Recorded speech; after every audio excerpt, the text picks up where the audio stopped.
Then, after the discussion of aerobic and anaerobic respiration, we discuss difference between aerobic and anaerobic respiration. Aerobic and anaerobic respiration. What is the main difference of aerobic and anaerobic respiration is the presence and absence of oxygen. Presence and absence of oxygen. If oxygen is present in respiration, then process is called aerobic, and when oxygen is absent in the catabolic reaction or respiratory reaction, the process is called anaerobic respiration. So, write down differences between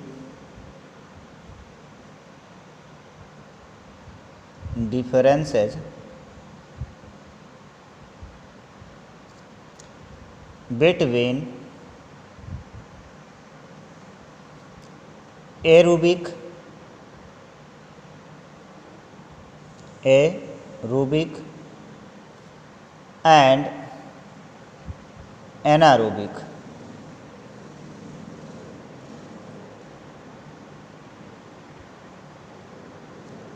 respiration.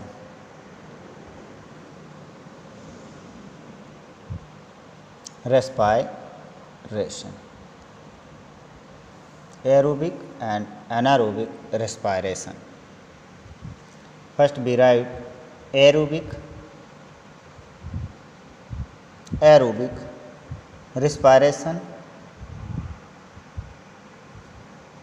and anaerobic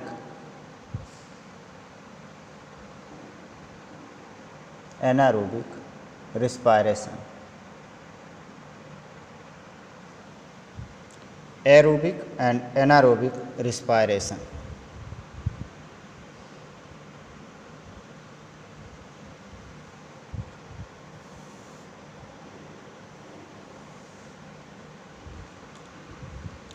First, aerobic respiration. By the definition, this process completes in the presence of oxygen. This process is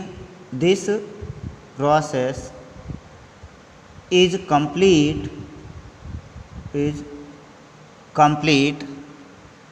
in the presence of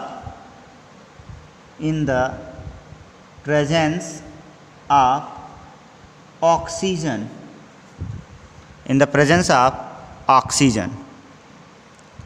Anaerobic respiration की अगर हम बात करें, this process does not require oxygen. This process does not require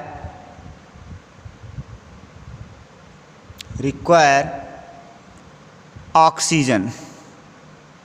इस process में oxygen की आवश्यकता नहीं होती है.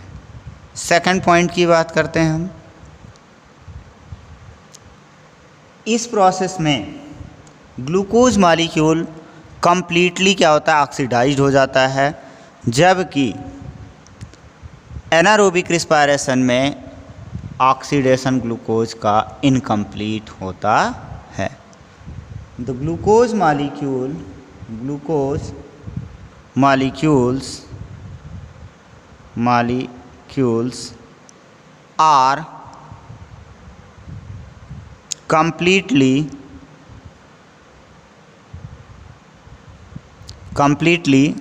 oxidized.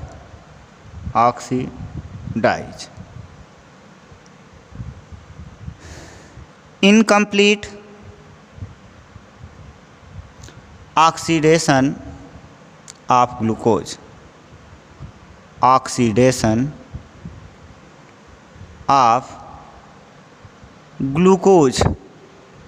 यहाँ पर क्या हो रहा है, ग्लूकोज का इनकम्प्लीट ऑक्सीडेशन हो रहा है.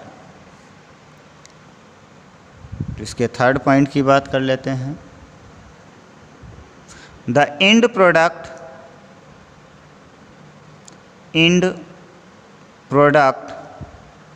Of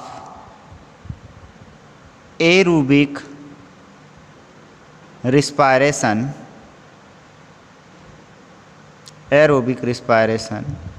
is CO2 carbon dioxide and H2O and large amount of ATP in opposed to anaerobic respiration. The end product is alcohol and CO2. The end product is alcohol and CO2 and less amount of ATP and less amount of ATP। Fourth point की बात करते हैं हम।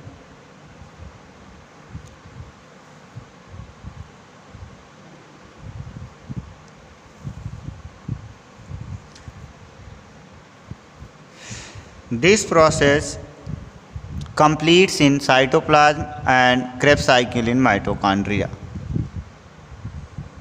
This process is complete in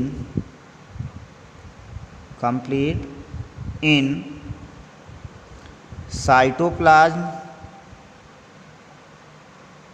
and mitochondria. This process is complete in cytoplasm.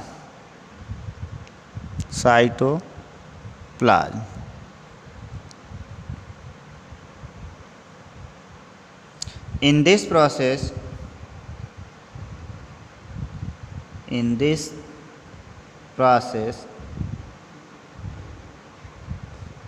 process, CO2 is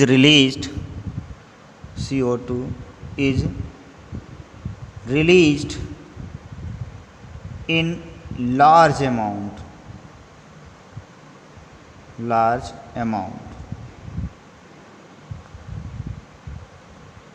In this process,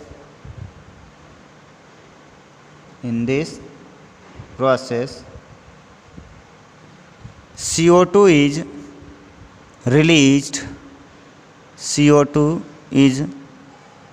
released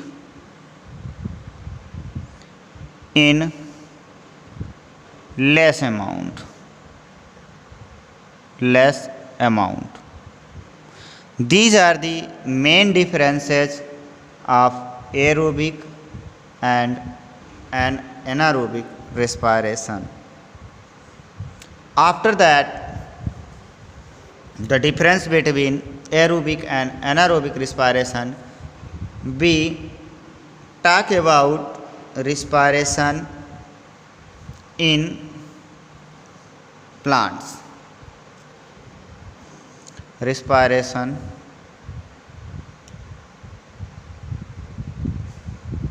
in plants. अगर plants में respiration की बात करें तो प्लांट में रिस्पायरेशन जो होगा वो गैसियस एक्सचेंज है, और रिस्पायरेशन जो ऑकर्स होता है वो जितने भी लिविंग सेल्स हैं सब में होता है।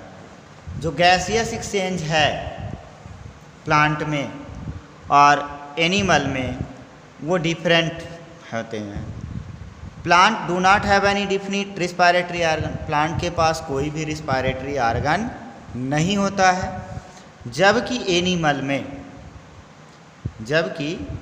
एनिमल में एक डेफिनिट आर्गन होता है, किसके लिए? रिस्पायरेशन के लिए। प्लांट में जो रिस्पायरेशन का फंक्शन होता है वो उसके गैसियस एक्सचेंज के लिए डिफरेंट पार्ट में होता है, जैसे रूट हुआ, स्टेम हुआ, लीव्स हुआ। वहाँ पर जहाँ पर भी ऑक्सीजन की अवेलेबिलिटी होती है वहीं पर ये क्या होता है, CO2 इज आल्सो रिलीज्ड 3, इसमें से भी CO2 रिलीज होती है। और अगर बात करें तो जो रिस्पायरेशन है या गैसेस एक्सचेंज है उसमें प्लांट में जो गैसेस एक्सचेंज होती है वो स्टोमेटा के थ्रू होती है। किसके थ्रू होती है? स्टोमेटा के थ्रू होती है। In plant gaseous exchange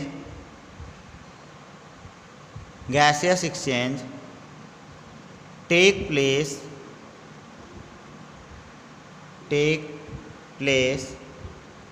in stomata. What is stomata? Stomata is a teeny pore present in the leaf, stem and root also. The shape of stomata is bean shaped. कैसा होता है? Bean shaped होता है।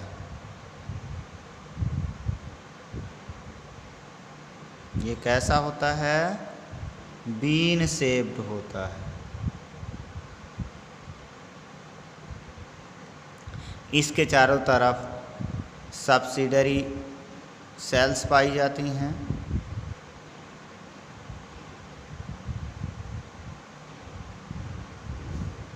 Accessory cell जिसको कह सकते हैं या फिर सब्सिडरी सेल्स कहते हैं। ये क्या करता है? स्टोमेटा को प्रोटेक्शन प्रोवाइड करता है। ये मिडिल की जो है ये गॉर्ड सेल है। क्या है? गॉर्ड सेल है। इसको बोलते हैं सब्सिडरी सेल, सब्सिडरी सेल कहते हैं। यह है पोर स्टोमेटा में जो प्रेजेंट होता है। यहीं से गैसियस एक्सचेंज होता है प्लांट में। प्लांट में जो गैसियस एक्सचेंज होता है किसके थ्रू होता है? स्टोमेटा के थ्रू। और उसके बाद अगर हम बात करें तो प्लांट भी क्या करता है? ऑक्सीजन लेता है कभी कभी और कार्बन डाइऑक्साइड रिलीज करता है। अगर हम इसके बाद चर्चा करते हैं रिस्पायरेशन इन एनिमल्स में रिस्पायरेशन कैसे होता है, तो जो रिस्पायरेशन है एनिमल्स में उसकी चर्चा हम करते हैं और डिस्कस करते हैं उनके बारे में कि एनिमल में कैसे रिस्पायरेशन होता है। Respiration in animal, respiration in animals. अभी मैंने प्लांट्स की बात की, उसके बाद रिस्पायरेशन एनिमल्स में कैसे होता है। जितने भी ऑर्गेनिज्म हैं वो जो ऑक्सीजन प्राप्त करते हैं वो अपने इन्वायरमेंट से प्राप्त करते हैं। उसमें से कुछ टेरेस्ट्रियल हैं, animal obtain oxygen from the air. और एक्वाटिक जो एनिमल है, एनिमल दो तरह के होंगे, एक तो टेरेस्ट्रियल होगा, दूसरा एक्वाटिक होगा। कैसा होगा? एक्वाटिक होगा। जो टेरेस्ट्रियल एनिमल हैं, अगर 9th में आप लोगों को ध्यान हो जब हमने पढ़ाया था टेरेस्ट्रियल एनिमल जो ऑक्सीजन लेगा वो कहाँ से लेगा? अपनी इन्वायरमेंट में पास में एयर के द्वारा लेगा। किसके द्वारा?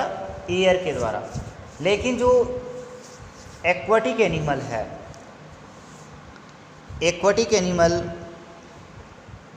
जो ऑक्सीजन गेन करेगा या ऑब्टेन करेगा वो वाटर से लेता है। कहाँ से प्राप्त करता है? वाटर से। It is difficult to intake oxygen from water and air than air.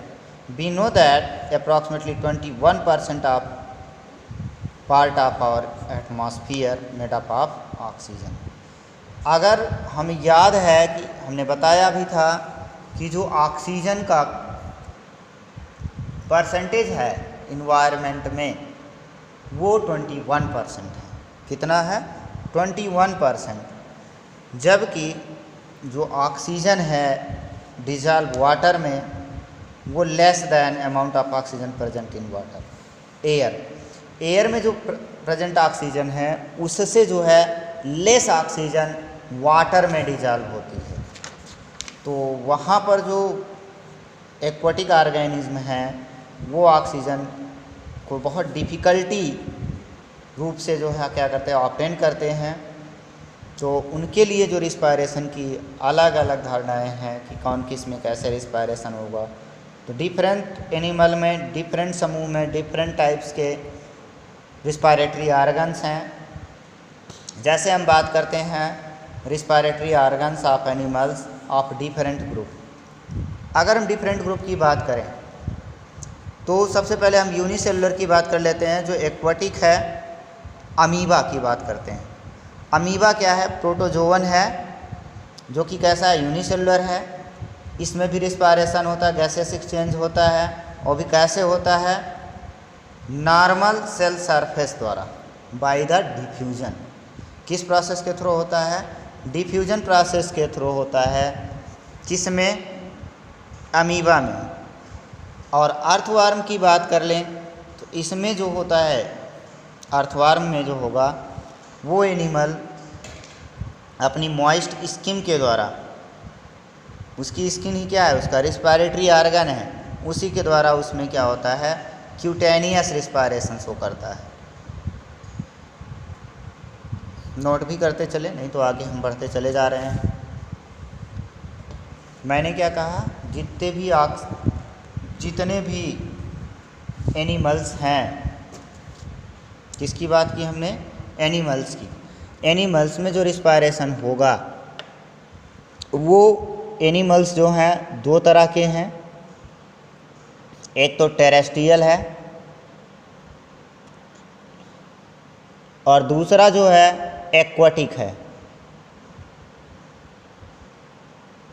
Terrestrial और एक्वाटिक हैं।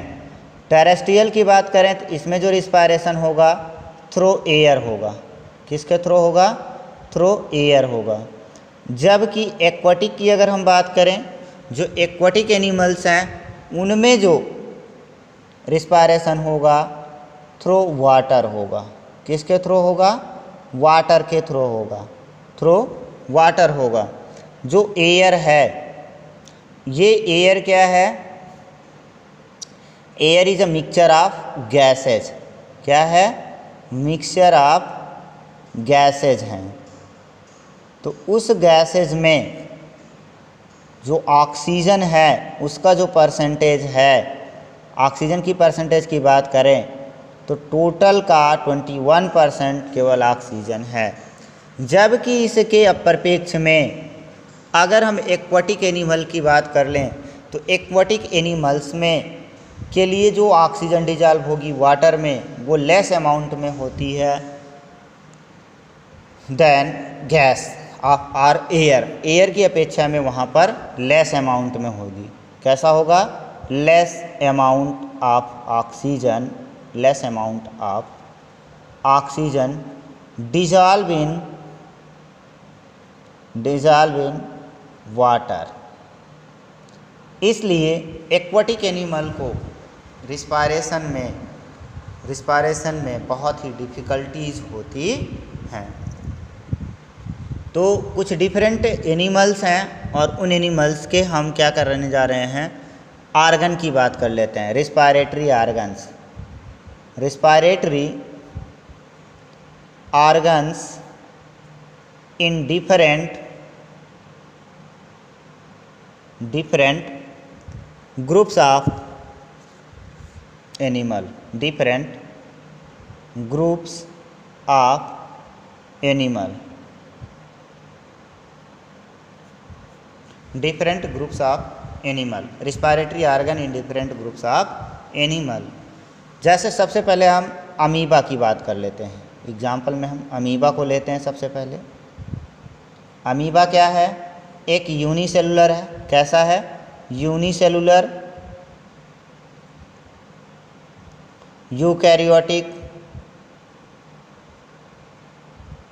यूकैरियोटिक ऑर्गेनिज्म है, जो है क्या? एक प्रोटोजोअन प्रोटिस्ट है। क्या है? प्रोटोजोअन प्रोटिस्ट है। इसमें जो रिस्पायरेशन होता है by the respiration takes place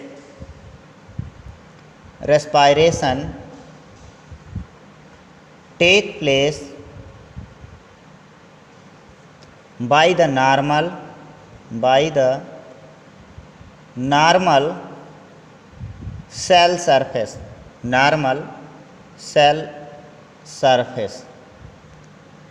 surface through diffusion।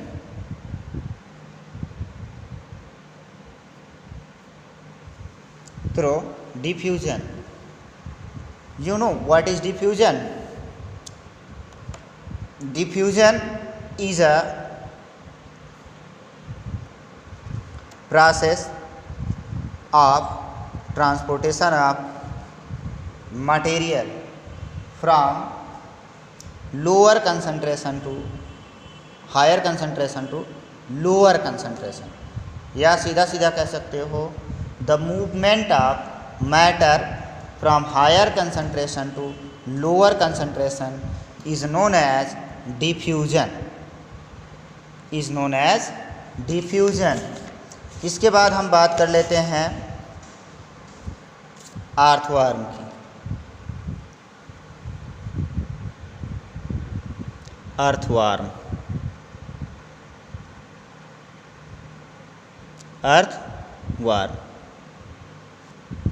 इसमें क्या होता है? इसमें जो रिस्पायरेटरी ऑर्गन है वो क्या है कि मॉइस्ट स्किन है। क्या है? Moist skin is work as respiratory organ. इसमें मॉइस्ट स्किन ही क्या है? रिस्पायरेटरी ऑर्गन है। और इस तरह के रिस्पायरेशन को हम क्यूटेनियस रिस्पायरेशन कहते हैं। दिस टाइप ऑफ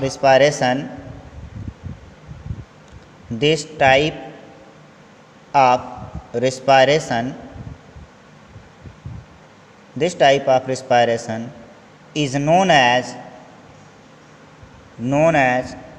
cutaneous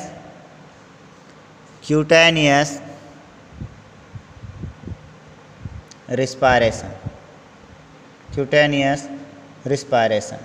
इस तरह के रिस्पायरेशन को हम क्या कह सकते हैं? क्यूटेनियस। कौन से? जो मॉइस्ट स्किन से क्या होगा? रिस्पायरेटरी ऑर्गन है, मॉइस्ट स्किन के द्वारा उसमें क्या हो रहा है? रिस्पायरेशन हो रहा है या गैसेस एक्सचेंज हो रहा है, तब उसे हम कहते हैं क्यूटेनियस रिस्पायरेशन। अब बात कर लेते हैं हम अगले में प्रॉन फिश की। प्रॉन और फिश की बात करते हैं। In most of the type of fishes like in various cartilaginous and bony fishes and crustaceans like prawn fish, respiration takes place by gills। respiration इसमें जो रिस्पायरेशन होगा बाय गिल्स, किसके द्वारा होगा? गिल्स के द्वारा होता है। और इंसेक्ट की बात कर लें हम, इंसेक्ट्स की बात कर लें तो जो इंसेक्ट हैं उनमें जो रिस्पायरेशन होता है वो होता है ट्रैकिया। किसके द्वारा होगा? ट्रैकिया के द्वारा। Respiration by trachea respiration by trachea, इसमें ट्रैकिया के द्वारा, इसमें मॉइस्ट स्किन के द्वारा, इसमें कैसा होगा सेल सरफेस के द्वारा होता है, और प्राणफिश में गिल्स के द्वारा होता है। अगर हम इसके बाद हायर क्लास ऑफ एनिमल्स की बात कर लें, जो हायर क्लास के एनिमल्स हैं उनकी बात करें, तो उनमें जो रिस्पायरेशन होगा वो कैसे होगा। तो उसके बाद हम बात कर लेते हैं थोड़ा सा ह्यूमन बीइंग की, respiration in human being. After that we discuss respiration in human beings, respiration in human beings, respiration in human beings। Human beings में रिस्पायरेशन कैसे होता है। जैसा कि आपने अभी और भी एनिमल्स के बारे में देखा कि कुछ एनिमल्स में कैसे हो रहा है, कुछ में कैसे हो रहा है, सब में अलग अलग क्या है रिस्पायरेटरी आर्गन है, रिस्पायरेशन के लिए अलग अलग रिस्पायरेटरी आर्गन है। वैसे ही एनिमल्स, अगर हम बात करें ह्यूमंस की बात करें, तो ह्यूमन में जो होता है रिस्पायरेटरी आर्गन क्या होता है, लंग्स होता है। क्या होता है, lungs. Respiratory organ in human is lungs, या सीधा सीधा लिख सकते हैं आप, lung is respiratory organ organs in human beings। Human beings में जो रिस्पायरेटरी आर्गन है वो क्या है, लंग्स हैं। और इसमें जो गैसियस एक्सचेंज होता है वो किसके थ्रू होता है, लंग्स के थ्रू होता है। The gaseous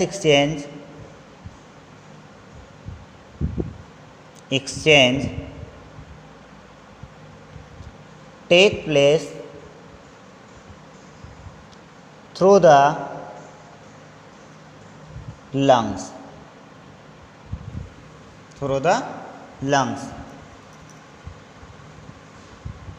Lungs are situated inside the body for the protection of their skin, dry with moist, thin and soft. Respiration situated inside the body, so the way up should be available in the external air can be reached through the process।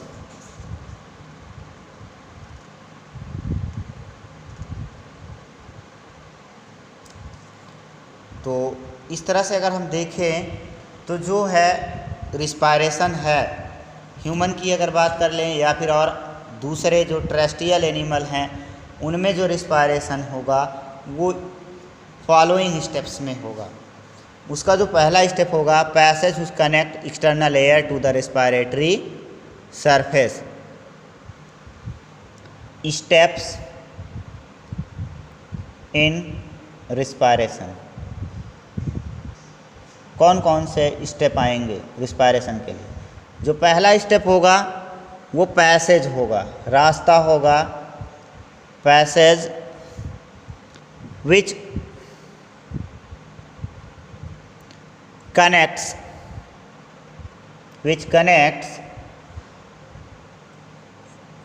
external air to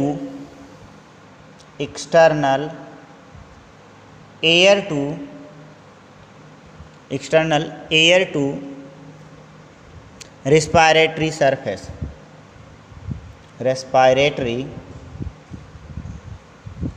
surface, external air को respiratory surface से जो जोड़ने का काम है वो पहला step है। और अगर रिस्पायरेटरी सरफेस की बात करें तो वो लंग्स हैं। लंग्स क्या है, रिस्पायरेटरी सरफेस है। किस में, रिस्पायरेटरी सिस्टम में, किसके, ह्यूमन के। उसके बाद जो सेकंड स्टेप है, स्टेप नंबर सेकंड जो है रिस्पायरेटरी सरफेस, लंग्स हैं। फिर उसके बाद ब्रीदिंग है, रेस्पायरेटरी सरफेस। थर्ड स्टेप में ब्रीदिंग होगी। ब्रीदिंग क्या है? गैसियस एक्सचेंज या ब्रीदिंग मैकेनिज्म होगी। उसके बाद एक्सचेंज ऑफ गैसेज,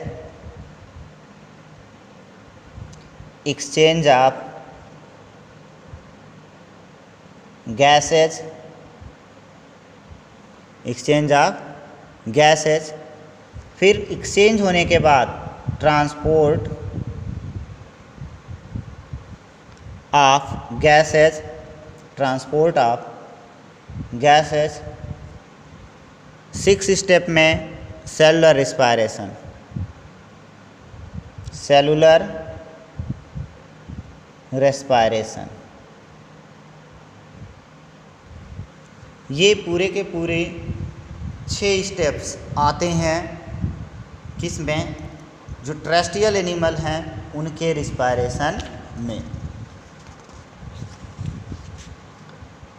इसके आगे मैं आपको अपनी अगली क्लास में बताऊंगा। Thank you.